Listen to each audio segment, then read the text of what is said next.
Hi, I'm Patrick Phillip. This is Effective Martial Arts. In this lesson, the dreaded full mount position, 5 ways to escape, and how to hold the position.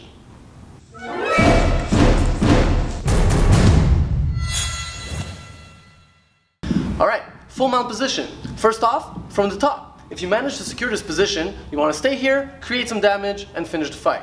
You can do a couple things. Straight punches, either to the plexus or to the face, or hook punches to the side or side of the face, elbows going down or straight down like this. Those are your basic strikes from the top. Alright, now from the bottom, what I want to do is survive long enough for me to escape. So head off the mat, so I'm exposing my forehead more than my chin. Hands in turtle block position, same as we saw in the basic punch blocks video. Protecting straight punches to the face, straight punches to the body, hooks to the face, and protecting my ribs as well.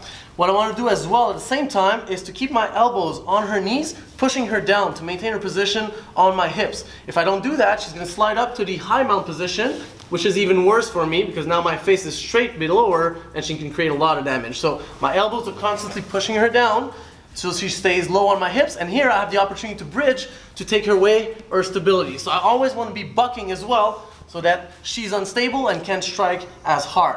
Now, 5 ways to escape.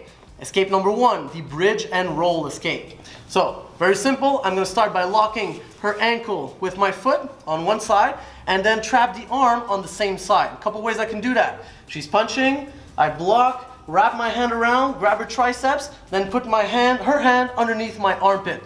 Important safety tip over here, make sure the hands are not flat on the mat, fingers pointing out, because as I roll, you can break the fingers going backwards. You don't want that for your partner. So if you're going to put your hand on the mat, make a fist. So that's my first way to control the arm. Second way is that I can simply go for wrist control like this as I roll to the side. And third way, I can do a bridge. She posts, I grab her elbow and bring her against my body like this. Once I have the foot and the arm on the same side, I will bridge with my hips, push up and go to the side, escape the position, so I wind up in her guard, and there are different things I can do from here.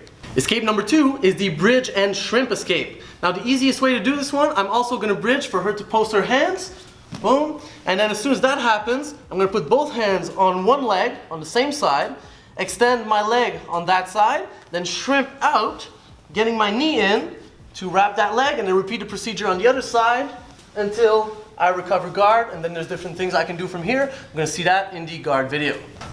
Third escape is the double bridge knee insert. So here's how we do it. First, I'm going to bridge to get her to put her hands on the mat. Now that might not work if she has good stability, so I'm going to help myself with my knee. Bridge, knee, she posts.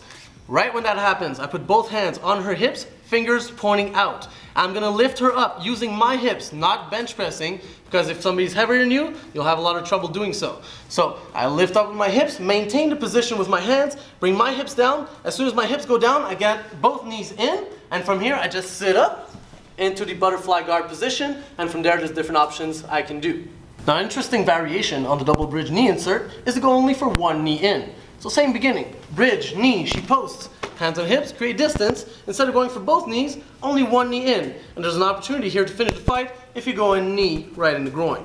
If you want to be clean though, get the knee in, then push her to the side, wrap your foot around, squeeze, and then here push with your foot on her hip to bring her down. From here, you have many opportunities. Alright, now escape number 4 is the leg grab escape. This one's going to be most effective when the person achieves high mount. It's not super high percentage, but I want to give you guys all the tools to escape. So high mount, right here, I'm going to push her back with my arms, being careful to protect from the arm bar, immediately grab with my legs, push her down, and I have escaped the position.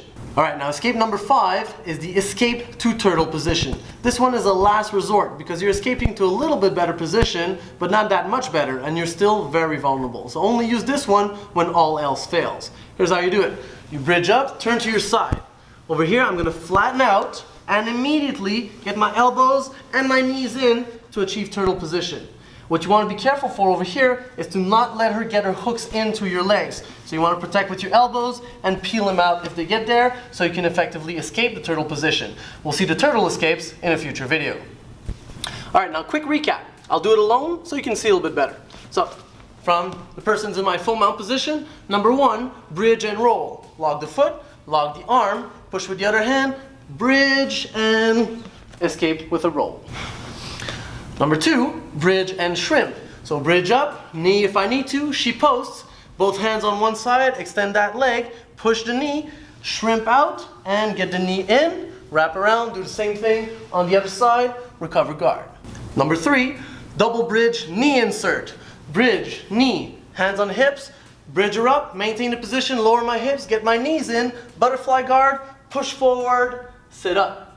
Single knee variation, same beginning, bridge, knee, she posts, hands on the hips, get her up, get one knee in, wrap the other leg around, foot on the hip, push her to the side, push the foot, get her down. Escape number 4, for the high mount, leg grab escape. So she's in a high mount, push with my arms, so she leans back, grab with my legs, bring her down. And escape number 5, last resort, escape to turtle.